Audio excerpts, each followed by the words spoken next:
দীর্ঘ এক দশক পর উৎসবমুখর পরিবেশে অনুষ্ঠিত হতে যাচ্ছে আবাসন খাতের শীর্ষ সংগঠন রিহাবের নির্বাচন। এরই ধারাবাহিকতায় প্রগতিশীল আবাসন ব্যবসায়ী পরিষদের পরিচিতি সভা অনুষ্ঠিত হয়েছে। সভায় বক্তারা অভিযোগ করেন, গত 10 বছর কমিটি পকেটবন্দি থাকায় কোনো উন্নয়ন হয়নি। আগামী 18 এপ্রিলে নির্বাচনে জয়ী হয়ে রিহাবকে আধুনিক করার প্রতিশ্রুতি দিয়েছেন প্যানেলের প্রার্থীরা। আবাসন ব্যবসায়ীদের শীর্ষ সংগঠন রিহাবে বইছে নির্বাচনী হাওয়া। চট্টগ্রাম ক্লাবে অনুষ্ঠিত হলো প্রগতিশীল আবাসন ব্যবসায়ী পরিষদের পরিচিতি সভা, যেখানে আগামী 18 এপ্রিলে নির্বাচনকে সামনে রেখে নিজেদের লক্ষ্য ও পরিকল্পনার কথা তুলে ধরেন প্যানেলের প্রার্থীরা। তানভীর সোবহানের সভাপতিত্বে এবং সৈয়দ ইসরাফিল হকের সঞ্চালনায় সভায় উপস্থিত ছিলেন প্যানেলের শীর্ষ নেতৃবৃন্দ। প্যানেলের প্রেসিডেন্ট পদপ্রার্থী হিসেবে রয়েছেন ডক্টর আলী আফজাল। এছাড়া সিনিয়র ভাইস প্রেসিডেন্ট পদে আব্দুর রাজ্জাক, মোহাম্মদ শেখ সাদি এবং চট্টগ্রাম রিজিয়ন থেকে ভাইস প্রেসিডেন্ট পদপ্রার্থী হিসেবে এমএটি অ্যাপার্টমেন্টস অ্যান্ড ডেভেলপার্স লিমিটেডের ব্যবস্থাপনা পরিচালক নূর উদ্দিন আহমেদ প্রতিদ্বন্দ্বিতা করছেন। এ সময় প্রেসিডেন্ট পদপ্রার্থী ডক্টর আলী আফজাল ভোটারদের আশ্বস্ত করে এক ঘোষণা দেন। সদস্যের প্রত্যাশা যে রিহাবের একটা বিজেপির মতো ভবন থাকবে, যেখানে রিহাবের সদস্যরা ওই কেন্দ্র করে ঘুরবে, সেটা কিন্তু হয়নি।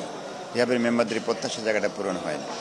একই সাথে আপনারা জানেন যে রিহাবের সদস্যদের প্রশিক্ষণ দেওয়া, ট্রেনিং দেওয়া, আজকের যে প্রযুক্তি আপনারা জানেন, সবগুলো এই যে বিল্ডিংয়ের যে টেকনোলজিগুলো, প্রযুক্তিগুলো আছে, এই প্রযুক্তি প্রতিনিয়ত চেঞ্জ হচ্ছে। আমাদের 4টা প্যানেল রয়েছে, মতভেদ থাকবেই। যদি মেজরিটি সিদ্ধান্ত না নিতে পারি আমরা হয়তো পাশ করলাম প্রেসিডেন্ট সেক্রেটারি, অন্য মানুষ পাশ করলো না, তাহলে আমরা যে কাজটি করতে যাব অন্যরা প্রতিবন্ধকতা সৃষ্টি করবে। যে কারণে আমরা পূর্ণাঙ্গ প্যানেলের কথা বলছি, যে অন্তত মেজরিটির জন্য আমরা পাশ করতে পারি। আমরা নির্বাচিত হলে কি কাজ করব, আবার আমাদের নির্বাচনী ইশতেহার এই প্রথমে রিহ্যাব ইলেকশনে নির্বাচনী ইশতেহার ঘোষণা, এটা লিখিত নির্বাচনী ইশতেহার দেওয়া, এটা প্রথম হলো, যেটা একটা দলিল হিসাবে থাকবে এবং পরবর্তী 2 বছর পরে আমরা নির্বাচিত হলে পরবর্তী 2 বছর পরে কেউ প্রশ্ন করতে পারবে যে আপনাদের ইশতেহারে এই ছিল, আপনারা এগুলো প্রতিপালন করছেন কিনা। এই অনুষ্ঠানে উপস্থিত ছিলেন শেঠ প্রপার্টিস লিমিটেডের চেয়ারম্যান সুলাইমান আলম শেঠ।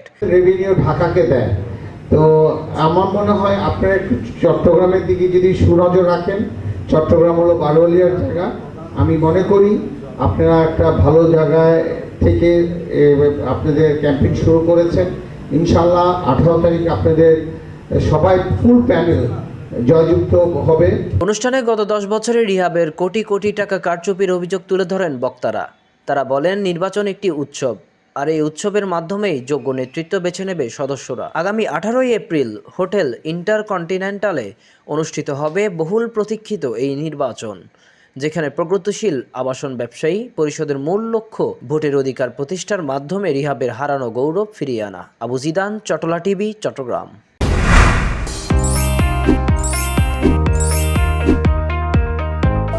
চট্টলা টিভি, ইতিহাস ঐতিহ্যের প্রতিচ্ছবি।